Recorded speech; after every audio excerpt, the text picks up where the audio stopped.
नमस्कार। उमर अमन एकेडमी के educational video में आप सभी का स्वागत है। दोस्तों, आज टेक्निकल एनालिस्ट की सबसे बेसिक थ्योरी जो हम कह सकते हैं कि ये आधार है टेक्निकल एनालिसिस का, आज उस थ्योरी की चर्चा हम आप लोगों के साथ करने वाले हैं। आप लोगों के साथ वो थ्योरी शेयर करने वाले हैं। स्क्रीन पे आप लोगों को दिख गया होगा कि हमारा आज का टॉपिक जो है वो डाउ थ्योरी है। बेसिकली डाउ थ्योरी कहते किसको है, इसके रूल्स क्या है, इसको किस तरह से टेक्निकल एनालिसिस में यूज किया जाता है, कौन कौन से थ्योरीज हैं जो इस थ्योरी पे बेस्ड हैं, कहाँ पे इसका एक्सटेंसिव यूज होता है और क्या कोई प्रैक्टिकल एग्जांपल से हम दिखा सकते हैं कि डाउ थ्योरी जो है वो क्या होती है। उसको समझने की हम कोशिश करेंगे, तो वीडियो को लास्ट तक देखिएगा। तो आज हम समझने जा रहे हैं कि डाउ थ्योरी कहते किसको है। देखिए, चार्ल्स डाउ लगभग 1897 में उन्होंने दो इंडाइसेस बनाया यूएस मार्केट को ट्रैक करने के लिए, जिसमें पहला नाम था डाउ जोन्स इंडस्ट्रियल एवरेज, जिसको हम आज डीजेआई के नाम से जानते हैं। काफी एक्सटेंसिवली जो है इसको यूज किया जाता है। आप इंटर मार्केट को भी यदि कोरिलेशन के लिए इसी मार्केट को देखते हैं, डाउ जोन्स को ही देखते हैं। और ये पूरा वर्ल्ड इकोनॉमी का बैरोमीटर आप कह सकते हैं कि मार्केट कैसा होगा। Market means stock market. तो आप डाउ जोन्स देखते हैं, आपको सबसे ज्यादा ट्रैक रिकॉर्ड भी इसी का मिलता है, सबसे ज्यादा डेटा अवेलेबिलिटी भी इसी का मिलता है। चाहे आप 50-100 साल का डेटा भी लेना चाहे स्टडी पर्पस के लिए, तो आपको इस इंडेक्स का डेटा आपको पूरी तरह से मिलेगा यदि आप बैक टेस्ट करना चाहते हैं। और दूसरा उन्होंने बनाया डाउ जोन्स ट्रांसपोर्टेशन एवरेज। ये बेसिकली ग्रोथ ओरिएंटेड था। बेसिकली उस वक्त रेलवेज के स्टॉक थे। तो ये दोनों इंडाइसेस जो है उन्होंने बनाया था यूएस स्टॉक मार्केट को ट्रैक करने के लिए। बेसिकली क्या है कि डाउ थ्योरी जो है वो कंपाइलेशन है, कलेक्शन है। चार्ल्स डाउ जो थे वो वॉल स्ट्रीट जर्नल में लिखा करते थे, तो उन्होंने जो थ्योरीज, जो आर्टिकल्स उसमें 1897 तक जो भी उन्होंने लिखा था, उन सबको कंपाइल किया गया था और फिर उसके कुछ पॉइंट्स थ्योरेटिकल फॉर्म में जो है वो पब्लिश किए जा गए थे। बेसिकली इसके 6 पॉइंट्स हैं, 6 मेन पॉइंट्स हैं डाउ थ्योरी के, जिसमें जिसको हम बारी बारी से अभी डिस्कस करेंगे। तो पहला पहला जो मोस्ट इंपॉर्टेंट है वो है कि द एवरेज डिस्काउंट एवरीथिंग। मतलब एवरेज, देखिए एवरेज करने का मतलब ये होता है कि एक तो ये इंडेक्स की बात कर रहे हैं। बेसिकली आपको ये जो हमने बताया कि डाउ जोन्स जो है उन्होंने दो इंडेक्सेस ही बनाया था, तो वो जो भी लिख रहे हैं वो इंडेक्सेस के वजह के लिए लिख रहे हैं। लेकिन आप उस प्रिंसिपल को किसी भी स्टॉक, कमोडिटी या फिर करेंसी, किसी भी ट्रेडिंग जो इंस्ट्रूमेंट है उस पे एप्लीकेबल है। रूल्स जो है वो सेम रहेंगे। इसलिए आप इस पर्टिकुलर एवरेजेस से कंफ्यूज नहीं होइएगा। ये हमने इसलिए इसको इंक्लूड किया गया है कि थ्योरी में जो लिखा गया है वो आप लोगों तक हम पहुंचा पाए। तो द एवरेजेस डिस्काउंट एवरीथिंग, जिसको एवरेज को हम यहाँ प्राइस मान लेते हैं, तो मार्केट का जो प्राइस है वो ये मान लीजिए कि वो कंबाइंड इम्पैक्ट है। जो भी अवेलेबल इंफॉर्मेशन है, न्यूज है, मान लीजिए किसी कंपनी का XYZ का स्टॉक प्राइस जो है वो 100 है, तो ये माना जाता है कि उससे रिलेटेड जो भी न्यूज है, प्रमोटर के लिए न्यूज है, कॉर्पोरेट का जो कैपेक्स होगा वो, या गवर्नमेंट के जो भी रूल्स रेगुलेशन में चेंजेस आए हैं, जो भी इंफॉर्मेशन है, या मार्केट प्लेयर्स का जो रिएक्शन है, मतलब ग्रीड और फियर का जो उनका रिएक्शन है। यदि ग्रीड होगा तो नेचुरली वो बाय करेंगे, और यदि उनमें फेयर होगा तो वो सेल करेंगे, शॉर्ट सेल करेंगे। तो ये सारे तरह के इमोशन भी, सारे तरह की न्यूज और इंफॉर्मेशन जो है वो प्राइस चार्ट पे इनबिल्ट है। ये मान लीजिए कि every news is in price. Price जो है वही सब कुछ है। जैसा कहा जाता है कि भाव ही भगवान होता है, तो वो ये भाव जो है, प्राइस जो है, वही सब कुछ है, वही भगवान है एक ट्रेडर के लिए। तो ये बेसिक पहला पॉइंट है जो डाउ थ्योरी जो है वो हमको बताती। दूसरा दूसरा पॉइंट कहता है कि market movement consist of 3 trends. मतलब मार्केट का या किसी स्टॉक का जो ट्रेंड होगा वो 3 ट्रेंड्स में होगा। यानी कि प्राइमरी ट्रेंड होगा एक, जो आपको बेसिकली मेजर ट्रेंड जो है, ओवरऑल मेजर डायरेक्शन बताएगा स्टॉक का या इंडेक्स का कि वो क्या चल रहा है। The primary trend indicates where the price are headed, it is the base trend. And indicates whether the market is bullish या बेयरिश। आप ये जान लीजिए, हम हायर हाई हायर लो की बात करेंगे, लोअर हाई लोअर लो की भी बात करेंगे, वो तो इसका प्रिंसिपल है।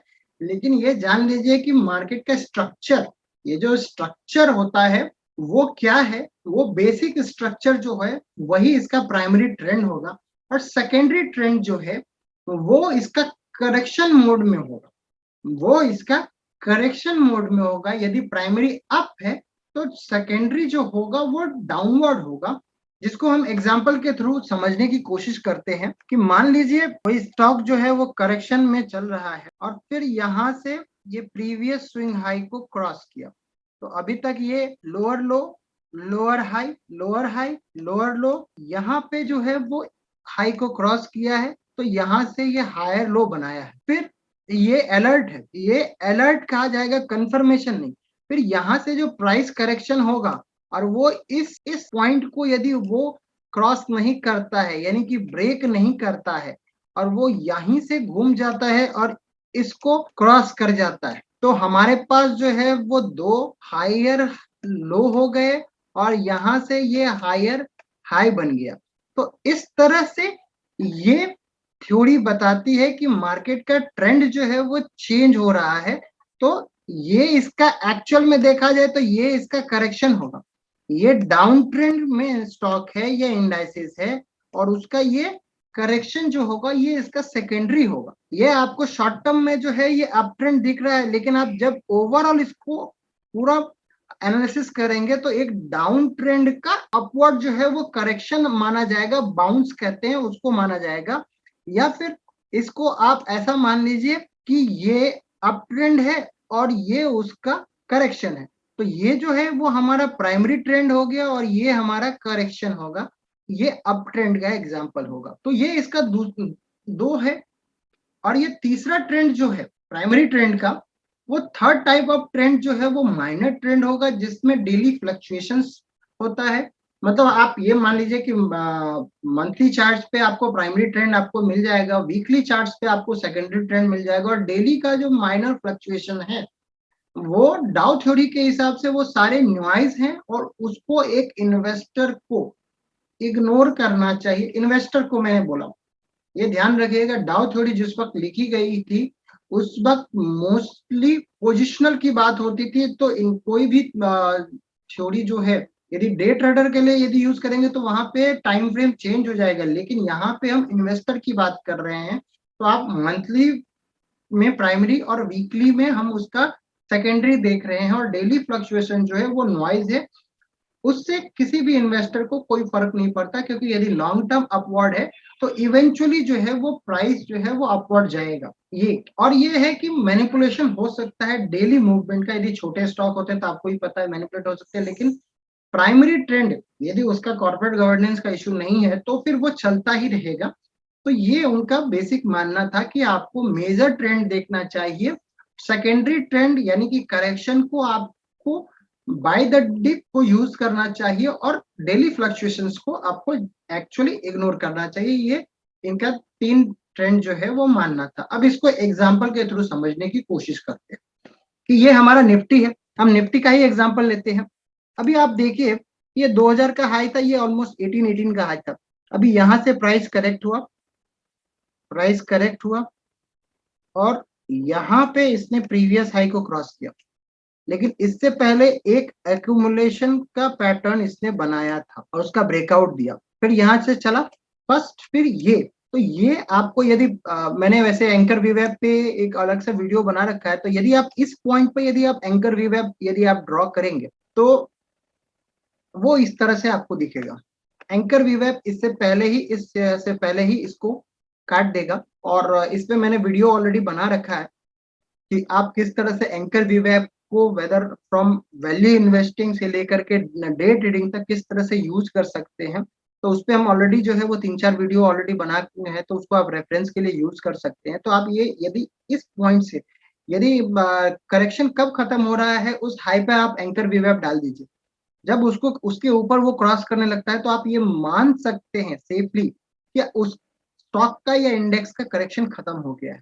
ये आपको यहाँ पे कोई भी मूविंग एवरेज में कौन सा मूविंग एवरेज का पीरियड आप यूज करेंगे, उससे बेहतर है कि वहां पे आप एंकर वीवैप यूज कर सकते हैं, क्योंकि वो जो है वो एक बहुत ही बेहतरीन इंडिकेटर है प्राइस का भी, वॉल्यूम का भी, और चूंकि आप उसको स्विंग से प्रोजेक्ट करते हैं तो टाइम का भी। तो ये एकमात्र इंडिकेटर है जो आपको ये तीनों चीज कवर करता है, प्राइस, वॉल्यूम एंड टाइम। तो एंकर वीवैप को यदि आप यहाँ से किसी भी स्विंग हाई से या स्विंग लो से, आइडियली उसको मेजर हाई, मेजर लो या all time high, all time low से प्रोजेक्ट करना चाहिए, तो वहां से आपको मेजर ट्रेंड पता चल जाएगा। तो जैसे आपको यहाँ पे दिख रहा है, तो ये मेजर ट्रेंड है और ये मूवमेंट जो है वो उसका करेक्शन माना जाएगा, और उस करेक्शन में बाय द डिप इन्वेस्टरों के लिए वो माना जाता है। आपको ये देखा होगा कि आपने ये, हमने यहाँ पे मंथली का ही चार्ट जो है वो एग्जाम्पल के लिए लिया है, निफ्टी का लिया है। तो और हम इस चार्ट पे वापस से आएंगे, क्योंकि इसमें और भी बहुत सारी चीज हैं जिसको हम बारी बारी से डिस्कस करेंगे। तो प्राइमरी ट्रेंड्स जो है वो 3 फेज का होता है, ये सबसे इंपॉर्टेंट है। मैं फिर से बोलता हूँ कि ये जो स्लाइड है या ये जो रूल है डाउ थ्योरी का, ये सब मोस्ट इंपॉर्टेंट है, क्योंकि ये रूल पे फिबोनाची रेशियो को ऐड करने के बाद, उसके इक्वेशंस को ऐड करने के बाद इलियट वेव बनता है। तो यदि ये बेसिक चीज है, इलियट वेव यहां से स्टार्ट होता है कि the primary trends have 3 phases. First phase occur near the beginning of a bullish market when the investment in a stock is considered taboo by general public। मतलब कोई भी उस वक्त जो है वो इन्वेस्ट नहीं करना चाहता है, मतलब वर्जित टाइप का हो गया कि यार आप इसमें नहीं कर सकते हैं। लेकिन वहीं पे एक दूसरा वर्टिकल होता है, एक दूसरा ग्रुप होता है जो इसको हम स्मार्ट इन्वेस्टर कहते हैं, और वो इसी बार्गेन प्राइस को ढूंढता है मार्केट में, क्योंकि यहाँ पे उनको वॉल्यूम क्रिएट करने के लिए सबसे अच्छा मिलेगा। और ये इस पेज पे जब स्मार्ट इन्वेस्टर आते हैं तो एक्चुअली एक्चुअली आपको एक स्मॉल या बिग, मतलब छोटे टाइम फ्रेम के लिए या फिर बड़े टाइम फ्रेम के लिए आपको एक एक्यूमुलेशन और या फिर डिस्ट्रीब्यूशन का पैटर्न आपको मिलता है। यदि डाउन ट्रेंड है और उसके बाद वो यदि अप बनेगा तो वहां पे आपको एक्यूमुलेशन का आपको प्राइस दिखेगा। हमने इसमें एग्जांपल्स भी डिस्कस करेंगे और उसको डिस्कस करेंगे। तो वहां पे आपको मिलेगा, यदि आप अपवर्ड मार्केट है तो वो आपको टॉप पे भी आपको एक डिस्ट्रीब्यूशन पैटर्न आपको दिखाई देगा। तो ये जो स्मार्ट इन्वेस्टर है, एक्चुअली आपको पहला एंट्री, ये ऑलमोस्ट, ये हो सकता है कि एंट्री आपको बॉटम पे ना दिखे, लेकिन ये ऑलमोस्ट बॉटम होता है, ऑलमोस्ट। ऐसा माना जाता है कि स्मार्ट इन्वेस्टर यदि आ रहे हैं पहला फेज में, यदि डाउन ट्रेंड है, तो वहां पे आप ये मान सकते हैं कि वो ऑलरेडी वो बॉटम फॉर्मेशन होने के प्रोसेस में आ गया है। ये फेज 1 है। इलियट वेव का जो 5 बनता है, 1 2 3 4 5, तो ये 1 आएगा जहां पे स्मार्ट इन्वेस्टर का एंट्री होगा। इसको हम चार्ट पे समझेंगे। तो डाउ थ्योरी के साथ फिबोनाची यूज करने के बाद इलियट बनता है। तो आप इस डाउ थ्योरी जो है वो बहुत ही इंपॉर्टेंट माना जाता है इसी वजह से। और टेक्निकल एनालिसिस में भी जो है, जो बेसिकली प्राइस एक्शन को फॉलो करते हैं, उनके लिए डाउ थ्योरी जो है वो एक बाइबल की तरह यूज होता है, क्योंकि आपको प्राइस का स्ट्रक्चर देखना होता है, higher high, higher low, lower high, lower low. यदि आप ये सिंपल चीज भी देखते हैं तो आपको किसी भी इंडिकेटर की यूज करने की जरूरत नहीं होती, किसी मूविंग एवरेज की जरूरत नहीं है, किसी भी तरह की कोई भी चीज नहीं, सिर्फ सिंपल प्राइस चार्ट। आप चाहे क्लोजिंग लीजिए, चाहे बार लीजिए या कैंडलस्टिक लीजिए, सिर्फ और सिर्फ आपको एक प्राइस चार्ट की जरूरत होती है। तो ये जो फर्स्ट फेज है वो बिगनिंग होता है बुलिश मार्केट का, और जहां पे पैनिक रहता है, कुछ भी आपको इकोनॉमी में अच्छा नहीं मिलता है। यदि आप कंपनी का रिजल्ट्स भी यदि देखेंगे तो वो लॉस ही दिखाती होती है, और कोई भी आपका फ्यूचर प्रोजेक्शन जो है वो नहीं दिखता रहता है। तो ये तो हमारा फर्स्ट पेज हो गया। अभी फर्स्ट फेज के बाद हम वापस से, अभी इससे पहले जो हमने चार्ट डिस्कस किया था निफ्टी का, हालांकि उस पे आपको वॉल्यूम दिखाना बहुत मुश्किल है, क्योंकि वो कैश, वो ट्रेडेबल नहीं है कैश में, लेकिन हम उसको फिर भी दिखाने की कोशिश आपको करते हैं, हालांकि हमने एग्जाम्पल लिए हैं। तो आपको ये देखिए कि यहाँ पे डाउनवर्ड है, ये 2000 से लेकर के 2003 का आपको डेटा मिलेगा। यहाँ पे देखिए कि ये एक कंसोलिडेशन जोन है, और ये वाला करेक्शन यहाँ पे जो हाई क्रॉस किया तो इसका ट्रेंड यहाँ पे पॉजिटिव हो गया, और ये स्मार्ट मनी का ही ये जोन है, और ये आपका वेव 1 बनाता है। ये फर्स्ट फेज जो है या इलियट का वेव 1 बोलिए, ये जो है वो स्मार्ट मनी का एंट्री पॉइंट होता है। तो ये चीज को आप ध्यान रखिएगा। हम इस चार्ट पे वापस से एक बार फिर से आएंगे कुछ और पॉइंट डिस्कस करने के बाद। तो सेकंड फेज में क्या होता है कि कॉर्पोरेट के जो रिजल्ट्स होते हैं वो आपको अच्छे दिखने लगते हैं, या तो लॉस मेकिंग से उसका लॉस कम होने लगता है, या फिर वो प्रॉफिट प्रॉफिट मेकिंग होने बनने लगती है, और आपको उनका जो फ्यूचर ग्रोथ है वो आपको दिखने लगता है। इकोनॉमी में कुछ आपको ग्रोथ दिखने लगता है, गवर्नमेंट की तरफ से पॉजिटिव अनाउंसमेंट आपको दिखने लगता है। ये आपको सेकंड फेज होता है। और एक थर्ड फेज होता है, यहाँ पे प्राइस का फ्लक्चुएशन सबसे ज्यादा होता है, क्योंकि ये लास्ट फेज होता है, और यहाँ पे आपको स्पेकुलेशन स्टार्ट हो जाती है, एक्चुअली डे ट्रेडिंग होती है। वॉल्यूम्स आपको सबसे ज्यादा दिखता है, क्योंकि ज्यादातर इन्वेस्टरों में वो जो फोमो एक बिहेवियर होता है, वैसा फीलिंग आपको दिखने लगता है। एनएफओ मार्केट में बहुत आने लगते हैं, आईपीओ मार्केट में बहुत आने लगते हैं। तो ये एक थर्ड फेज है मार्केट का। तो प्राइमरी ट्रेंड्स हैव 3 फेजेज। ये जो डाउ साहब ने जो बोला था, तो ये 3 फेज है। और वापस से हम उसी चार्ट पे आ गए। तो ये आप देखिए कि आपको यहाँ पे आपको ये फर्स्ट आपको यहाँ पे एक एक्यूमुलेशन मिला। ये मंथली चार्ट है इसलिए आपको छोटा दिख रहा होगा, लेकिन आप यहाँ पे पूरा टाइम फ्रेम यहाँ देख सकते हैं। और ये आपका मेन ट्रेंड है। 3 फेजेस है यहाँ पे। कॉर्पोरेट अर्निंग्स वगैरह सब जो है वो कुछ भी अच्छा नहीं। देयर आफ्टर एक करेक्शन आपको दिखेगा, पर एक्यूमुलेशन को वो सिर्फ रिटेस्ट करने के लिए आता है। और फिर आपको यहाँ से आपको स्टार्ट हो जाएगा एक बुलरन। बुलरन स्टार्ट होता है, यहाँ पे आपको कॉर्पोरेट अर्निंग्स वगैरह जो है वो सब कुछ आपको अच्छी दिखेगी। और ये क्रॉस जैसा ही हुआ ना, उसके बाद से एक्चुअली वो आपको एक मोमेंटम आपको दिखेगा, बड़ा फ्लक्चुएशन दिखेगा आपको। डे ट्रेडिंग वॉल्यूम जो है वो काफी ज्यादा राइज हो जाएगी। तो वहां पे एक्चुअली जो है वो टिपिकल डे ट्रेडर या स्विंग ट्रेडर या ओवरनाइट ट्रेडर ये वॉल्यूम क्रिएट करते हैं। तो ये आपका जो है वो स्मार्ट मनी का एरिया। अब चौथा पॉइंट कि द एवरेजेस जो है, मतलब इंडाइसेस जो है वो मस्ट कंफर्म एक दूसरे के ट्रेंड को जो है वो कंफर्म करना चाहिए। जैसा डाउ साहब ने जो है वो दो बनाया था, एक डाउ जोन्स है और एक ट्रांसपोर्टेशन वाला है। तो यदि डाउ जोन्स का ट्रेंड अप है तो उसका करस्पॉन्डिंग आपको दूसरे में भी दिखना चाहिए, और यदि वहां पे रिवर्सल फॉर्मेशन यदि बन रहा है तो आपको दूसरे से भी आना चाहिए। जैसे अपना जैसे अभी मोस्ट ट्रेडेबल इंस्ट्रूमेंट जो है वो हमारे मार्केट का निफ्टी है। यदि निफ्टी है लेकिन उसमें सबसे ज्यादा वेटेज आपको बैंकिंग का दिखेगा, और बैंक निफ्टी भी जो है वीकली ऑप्शन आने के बाद जो है वो काफी ज्यादा एक्टिव पार्टिसिपेशन वहां पे मिलता है। तो आप देखते होंगे कि जब कभी भी बैंक निफ्टी में और निफ्टी का दोनों का डायरेक्शन सेम होता है, वेदर अप और डाउन, आपको दोनों का जो है वो, हाँ, आपको तब ट्रेंडिंग एनवायरनमेंट आपको पूरा मिलता है, ट्रेंडिंग मूव मिलता है। लेकिन दोनों यदि दो डायरेक्शन में जाते हैं, निफ्टी मान लीजिए दूसरे कंपोनेंट की वजह से या तो गिरता नहीं है या चढ़ता है, लेकिन बैंक निफ्टी उसको सपोर्ट नहीं करता जबकि उसका वेटेज भी अच्छा खासा है, तो आपको एक ट्रेडिंग रेंज या माइल्ड अप मूव या माइल्ड डाउन मूव आपको देखने को मिलता है। तो ये इस तरह का कोरिलेशन जो है वो आपको देखना चाहिए कि जो एवरेजेस मस्ट कंफर्म।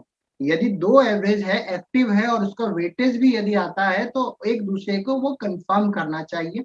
या फिर आप सेक्टर में जाइए। यदि आप मान लीजिए कि फार्मा में काम कर रहे हैं या आईटी में काम कर रहे हैं, तो मान लीजिए फार्मा के लिए एग्जांपल लेते हैं। तो फार्मा की यदि कोई कंपनी ले रहे हैं और एक उसका एवरेजेस है, तो फार्मा इंडेक्स और उसका स्टॉक दोनों इन सिंक होना चाहिए। ये इस थ्योरी के हिसाब से इनका कहना है। और वॉल्यूम जो है वो कंफर्म करना चाहिए ट्रेंड के लिए।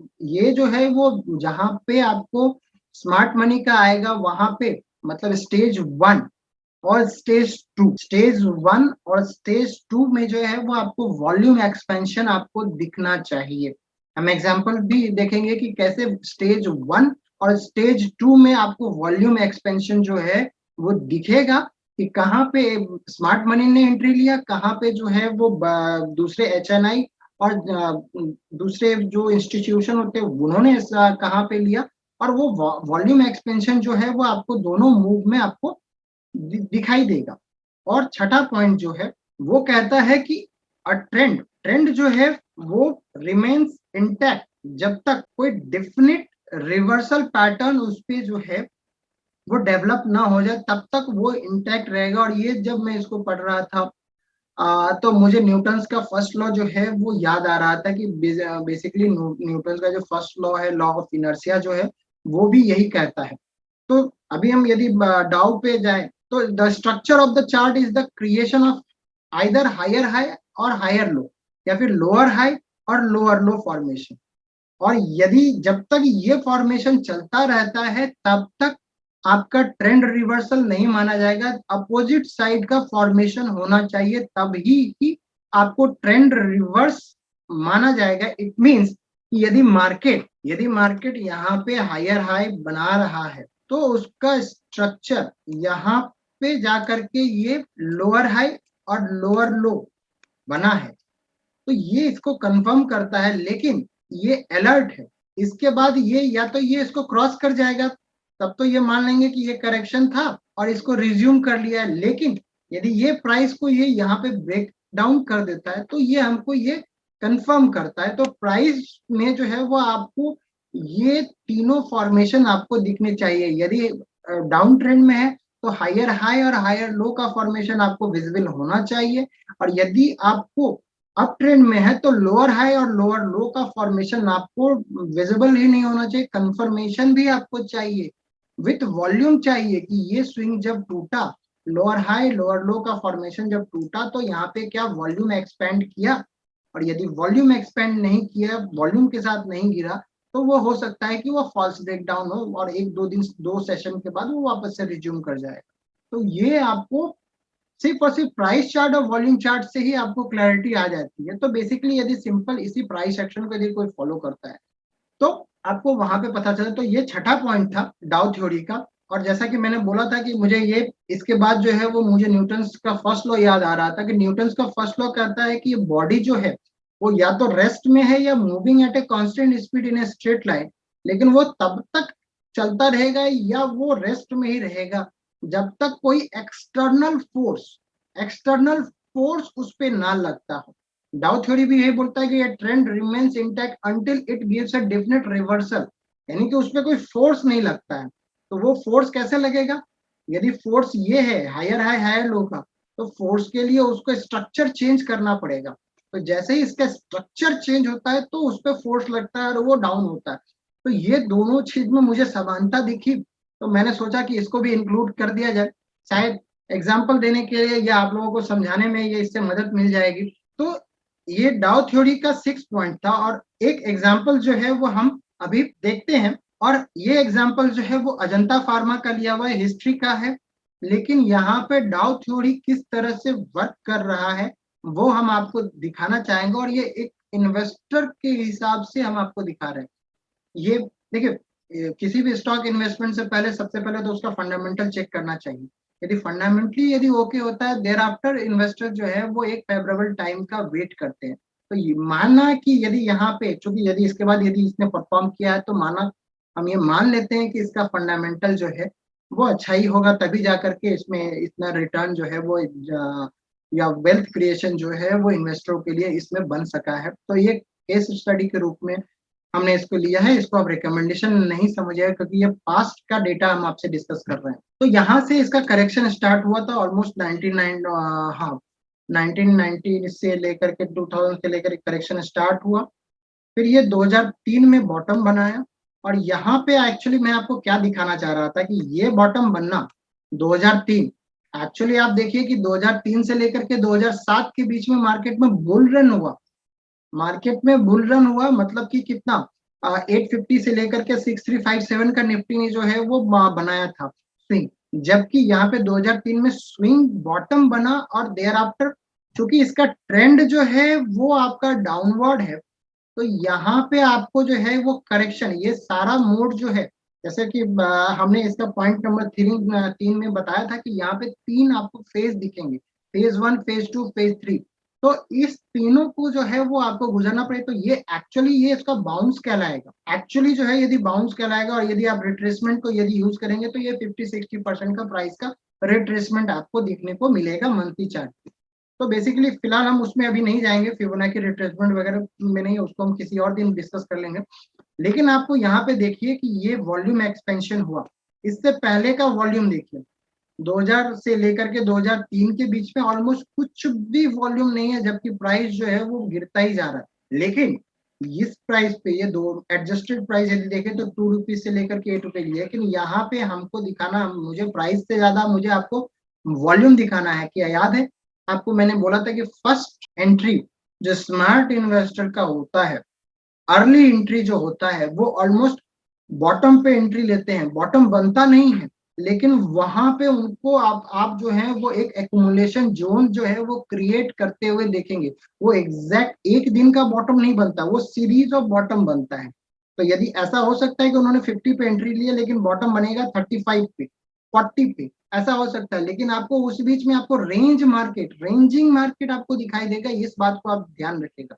तो आपको यहाँ पे एक पहली आपको साइन जो है, मैं आपको एक्चुअली आपको इस चीज को मैंने इसलिए लिया क्योंकि आपको यहाँ पे मुझे वॉल्यूम दिखाना था कि वॉल्यूम किस तरह से होता है और किस तरह से हमने डाउ थ्योरी को इन्वेस्टमेंट में यहाँ पे दिया है। कि ज्यादातर लोग बोलते हैं बहुत ही सिंपल सा थ्योरी है, लेकिन सिंपल थ्योरी भी आपको ये दिखाता है और ये आपको बता रहा है। तो आप ये देखिए कि वॉल्यूम और प्राइस, बेसिकली टेक्निकल एनालिसिस के लिए यही दो चीज चाहिए, वॉल्यूम और प्राइस एक दूसरे को कंफर्म कर रहे हैं कि नहीं कर रहे।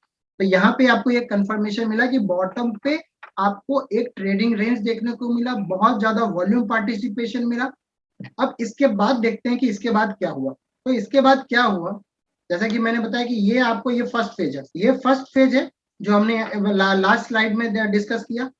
ये 2007 के बाद जो मार्केट करेक्ट हुआ, प्राइस करेक्शन इसमें भी हुआ, लेकिन इसने क्या बनाया, इसने हायर हाई बनाया, लोअर हाई नहीं बनाया। मार्केट जो 8 में बॉटम बॉटम आउट हुआ था 2252 के आसपास, तो वहां पे इसने लोअर लो नहीं बनाया, 2003 के लो को उसने ब्रेक नहीं किया। इनफैक्ट आपको जो है ये यहाँ पे वो आपको एक करेक्शन दिखाया। तो यहाँ पे जो अप ट्रेंड स्टार्ट हुआ था एक्यूमुलेशन के बाद, आपको ये वॉल्यूम आपको स्मार्ट मनी का दिखा और ये रहा आपको स्टेज 2। इन बिटवीन आपको देखिए कि वॉल्यूम आपको कुछ भी आपको नहीं दिखेगा। एक वॉल्यूम एक्सपेंशन जो है वो 2003 से लेकर के 2005 तक आपको दिखा, फिर आपको यहाँ पे 2010 से आपको दिखने पाई, ये स्टेज टू है। तो ये जो आपको डाउ थ्योरी का जो हमने स्टेज 1, स्टेज 2 और स्टेज 3 की बात कर रहे थे, तो एक्चुअली हमको इस चार्ट पे हमको आपको वही दिखाना था कि किस तरह से स्टेज 1 हुआ, कहाँ पे एंट्री हुई और कहाँ पे आपको ये दूसरा स्टेज 2 में किस तरह का वॉल्यूम एक्सपेंशन। यहाँ पे गुड न्यूज स्टार्ट हो जाता है, ब्रोकरेज कवरेज स्टार्ट हो जाता है। अब आइए स्टेज 3 यहाँ पे देख लीजिए कि इसने कितना परफॉर्म करके दिया है मार्केट को लास्ट 20 ईयर्स में। 2003 से हमने डिस्कस किया था और अभी 22 चल रहा है। ऑलमोस्ट ये सारा एडजस्टेड है, इस बीच में ये स्प्लिट भी हुआ, रिसेंटली बोनस भी अनाउंस हुआ और बहुत सारे डिविडेंड, और इन बीच में जो भी कॉर्पोरेट एक्शन हुआ होगा वो सारा प्राइस एडजस्टेड है। ये प्राइस जो है वो एडजस्टेड है। लेकिन यदि हम 2-3 रुपए से स्टार्ट करें तो आज का ही यदि क्लोजिंग प्राइस ले भी लेते हैं तो हमको आपको चार्ट पे जो है वो 1200 के आसपास दिख रहा है। तो फ्रॉम 2 और 3 रुपीज टू 1200 रुपीज आप ये देख सकते हैं, ये वेल्थ क्रिएशन आपको हुआ। बट कितना स्टॉक परफॉर्म किया या नहीं किया वो तो हम यहाँ पे डिस्कस करने के लिए, ये हमने केस स्टडी के लिए लिया। लेकिन एक्चुअली अभी यहाँ पे आप ये देखिए कि यहाँ पे आपको वॉल्यूम एक्सपेंशन कैसा रहा। लकीली नीचे आपको वॉल्यूम दिखेगा। तो यहाँ पे हमने स्टेज 1 में आपको वॉल्यूम दिखाया 2003 से लेकर के 2005। आप वॉल्यूम देखिए 2009 के बॉटम के बाद से यहाँ पे दूसरा वॉल्यूम देखिए और देयर आफ्टर जो है वो वॉल्यूम कम हो गया। तो ये स्टेज 1 और स्टेज 2 में, स्टेज 1 स्मार्ट मनी और दूसरा जो है वो इंस्टीट्यूशन, HNI और बाकी FII वगैरह जो है ये यहाँ पे एंट्री हो तो वो वॉल्यूम क्रिएट करते हैं यदि मार्केट में वो एक, और उसके बाद जो है वो एक ड्रीम रन इसका स्टार्ट। और एक्चुअली यहाँ पे आने के बाद जो है वो ट्रेडिंग जो है स्टेज 3 वो स्टार्ट आप मान सकते हैं। तो ये तीनों फेज जो है अब ये यहाँ से कहाँ जाएगा ये तो हमको मार्केट बताएगा। लेकिन एक्चुअली हमको डाउ थ्योरी को कहाँ पे आपको वॉल्यूम के साथ आप किस तरह से एग्जांपल में आप देख सकें, तो वही हमारा ये पर्पस था ये एग्जांपल के लिए। होपफुली आपको इससे डाउ थ्योरी जो है वो समझने में थोड़ी आसानी होगी। मैं फिर से बोलता हूँ, इट्स नॉट अ रिकमेंडेशन। और आशा करता हूँ कि आपको हमारा ये प्रयास डाउ थ्योरी को समझाने के लिए आप लोगों को पसंद आया होगा। यदि चैनल पर नए हैं तो चैनल को लाइक और सब्सक्राइब कीजिएगा, जो आइकॉन है उसको दबा दीजिएगा तो नोटिफिकेशन आपको रेगुलरली मिल जाया करेंगे। प्लीज अपने कमेंट कीजिएगा किस तरह के फ्यूचर्स में वीडियो चाहते हैं, कोई स्टॉक कवरेज या कोई भी केस स्टडी के लिए वो, तो प्लीज अपने कमेंट्स जरूर भेजिएगा। थैंक यू, नमस्कार।